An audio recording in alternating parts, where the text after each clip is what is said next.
అమీతుమి తేలనుంది. T20 world cup ప్రపంచంలో గెలిస్తే సెమీస్‌కి పోతుంది. లేకపోతే ఓడితే ఇగ ఇంటికి దారి ముఖం పడుతుందంటూ కూడా వార్తలవుతున్నాయి. మరి అసలు ఏం జరుగుతుంది టీ20 వరల్డ్ కప్ మ్యాచ్‌లో? భారత పరిస్థితి ఎలా ఉందో ఒకసారి విశ్లేషిద్దాం. టీ20 వరల్డ్ కప్‌లో టీమిండియాకు డూ ఆర్ డై మ్యాచ్. గెలిస్తే సెమీస్‌కు, ఓడితే ఔట్. నేడు వెస్టిండీస్‌తో ఢీ అంటూ కూడా మనం చూడొచ్చు. టీ20 వరల్డ్ కప్‌లో భాగంగా టీమిండియా ఆదివారం డూ ఆర్ డై మ్యాచ్ ఆడబోతుంది. సూపర్ 8 రౌండ్‌లో నేడు తమ చివరి మ్యాచ్‌లో వెస్టిండీస్‌తో తలపడనుంది. సెమీస్ బెర్త్ కోసం జరిగే ఈ పోరు భారత్ జట్టుకు చావరేవ లాంటిది. ఈ మ్యాచ్లో గెలిస్తేనే సూర్యసేన సెమీస్కి వెళ్తుంది. ఓడితే టోర్నీ నుంచి ఎలిమినేట్ అవుతుంది. గ్రూప్ 1 నుంచి సౌత్ ఆఫ్రికా ఇప్పటికే సెమీస్కి వెళ్ళింది. మరో బెర్త్ కోసం భారత్, వెస్టిండీస్ పోరాడుతున్నట్టు తెలుస్తుంది. ఇక టీమిండియాకి అలా చావో రేవో లాంటి మ్యాచ్. గెలిస్తే సెమీస్కి, ఓడితే ఇంటి ముఖమేగా. మొత్తానికి టీమిండియాకి చిక్కు ఎక్కడొచ్చిందంటే సౌత్ ఆఫ్రికాతో ఘోర వైఫల్యం చెందింది. ఆ వైఫల్యమే ఇప్పుడు టీమిండియాకు మెడకు చుట్టుకుంటుంది. ఇప్పుడు ఖచ్చితంగా వెస్టిండీస్తో గెలిచి నిలవాలి అని సూర్యసేన పట్టుదలతో ముందుకు పోతుంది. మరి మొత్తానికి ఏం జరుగుతుందో అయితే ఇవాళ తెలియనుంది. ఫలితం ఎలా వస్తుందని మనం కూడా టీమిండియా ఫ్యాన్స్గా టీమిండియా గెలవాలని ఆశిద్దాం. కాకపోతే వెస్టిండీస్ అనేది టీ20లో వెస్టిండీస్ని అడ్డుకోవటం అంటే చాలా కష్టకాలము. మరి వెస్టిండీస్ అది కాక దానికి తగ్గట్టు కూడా ఇప్పుడు మంచి జోష్ మీద ఉంది వెస్టిండీస్కి. టీ20 అంటేనే చెలరేగా ఆటగాళ్ళు వెస్టిండీస్కి పెట్టింది పేరు. మరి టీ20లో వెస్టిండీస్ని ఓడించి టీమిండియా సెమీస్కి వెళ్తుందా అంటే రికార్డులు ఏం చెప్తున్నాయి?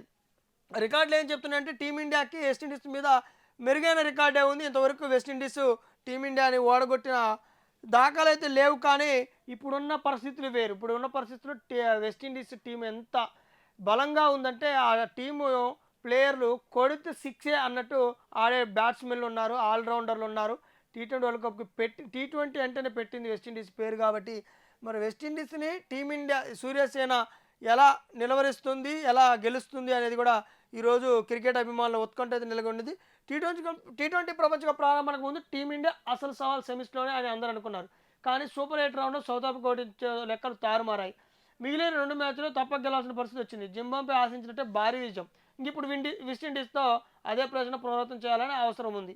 అది అంత సులభం కాదు. ఎందుకంటే కరేబియన్ జట్టు నుంచి సవాల్ తప్పదు. గతంలో కంటే ఆ జట్టు ఇప్పుడు బలంగా కనిపిస్తుంది. మనం మొదటి నుంచి అనుకున్న ఆ కరేబియన్ జట్టు వెస్టిండీస్ అంటే ఆటగాళ్ళు టీ20కి పెట్టింది పేరు. మంచిగా ఫామ్లో ఉన్నారు. వాళ్ళు అన్నట్టు పేరుకు తగ్గట్టు ఈసారి మంచి ఫామ్లో ఉన్నారు.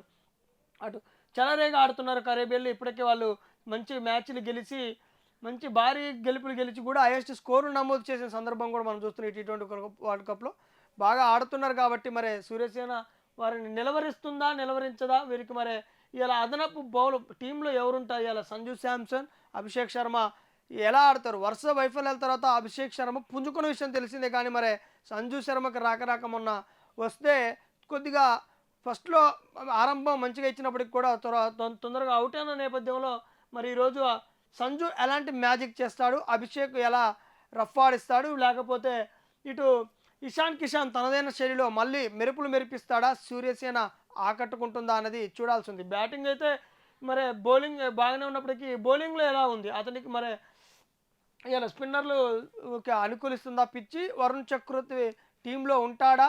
ఉంటే స్పిన్కు అనుకూలిస్తుందా లేదా అనేది కూడా తెలియాల్సింది.